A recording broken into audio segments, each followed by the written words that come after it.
이 운용 사기 등 각종 사고가 발생한 사모펀드 사태 사상 처음으로 전액 배상 결정이 나왔습니다. 이 라인 무역금융펀드의 판매사들이 투자자들에게 투자금을 100% 배상하기로 한 건데요. 이번 전액 배상 결정이 사모펀드 시장에 주는 의미는 무엇인지 조형근 기자와 함께 이야기 나눠보도록 하겠습니다. 이번에 나온 전액 배상 결정에 대해서 그 배경부터 한번 설명을 해주시죠. 네, 일단 바로 어제죠. 이제 라인 운용의 펀드를 판매한 판매사들이 이사회를 열고 이제 전액 배상 결정을 내렸습니다. 앞서 이제 라인 운용의 무역금융펀드에서 문제가 발생해서 이제 환매가 연기된 바 있는데요. 이에 대해서 이제 금융감독원 분쟁조정위원회가 전액 배상하라 이렇게 권고하자 이를 판매사가 받아들였습니다. 해당 상품을 판매한 곳은 이제 우리은행과 하나은행 그리고 신한금융투자, 미래에셋대우 등입니다. 투자 금액 규모는 이제 총 1,611억 원으로 판매사가 이를 모두 투자자에게 돌려주기로 한 겁니다. 참 이례적인 결정이기도 한데 이렇게 전액 배상 결정이 나온 특별한 이유가 있습니까? 네, 그동안 발생했던 사모펀드 사고의 경우에는 이제 대부분 이제 불안전 판매가 이슈화 됐었습니다. 금감원은 이제 라인 무역금융펀드에 대해서는 이제 불안전 판매를 넘어서 이 착오에 의한 계약 취소다 이렇게 봤기 때문인데요. 착오에 의한 계약 취소가 적용된 건 이번이 처음입니다. 이것은 이제 펀드에 대한 판매 계약 자체가 취소 사유에 해당하기 때문에 전액을 반환해야 한다 이런 결정이 내려진 겁니다. 특히 이미 해당 펀드의 손실이 컸는데도 이러한 내용을 허위, 부실기재했다는 점이 착오에 의한 계약 취소 사유에 해당한다고 이렇게 봤습니다. 또 수익률과 투자 위험 등 핵심 정보를 허위, 부실기재했고 판매사가 이를 투자자에게 그대로 설명했기 때문에 투자자의 착오를 유발했다 이런 판단이 내려진 겁니다. 다만 지금까지의 그 과정에서 판매사에서도 이제 반발이 있던 걸로 알고 있고 그 판매사 입장에서는 이제 나쁜 선례를 남길 수도 있는 걸 테니까 이렇게 얘기는 할 수 있겠는데 이번에 금감원의 지적을 그러면 받아들였다는 건 그 권고안에 대해서도 인정했다라고 해석할 수 있는 겁니까? 네, 권고안의 내용을 모두 인정했다 이렇게 보기는 좀 어려울 것 같습니다. 이 금감원의 권고안을 놓고서 이제 판매사 네 곳 모두 한 차례 이제 결정을 연기한 바 있는데요. 결국 모든 판매사가 이제 권고안의 배상 비율을 수용하기는 했지만 이 권고안의 지적사항을 모두 인정한 것은 아니다 이렇게 볼 수 있습니다.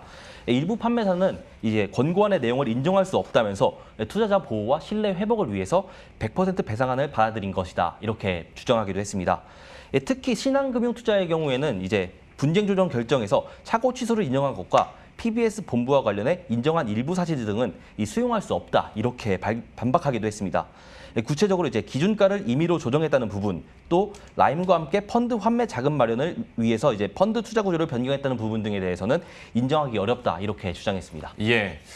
다만 이번 전액 배상 결정에 대해서 아마 더 큰 그림에서 이 사안을 보시는 분들이 많을 것 같은데요. 대표적으로 배상 비율 아직 정해지지 않은 그 라인 펀드도 있을 테고 요즘 들어서 유독 우리가 관심이 많아서 그런지 몰라도 사모펀드 사고가 좀 자주 일어나는 것 같아서 그렇다면 이번 전액 배상 결정이 다른 펀드들에게도 직접적인 영향을 줄 수 있을까에 대해서는 좀 평가가 어떻습니까?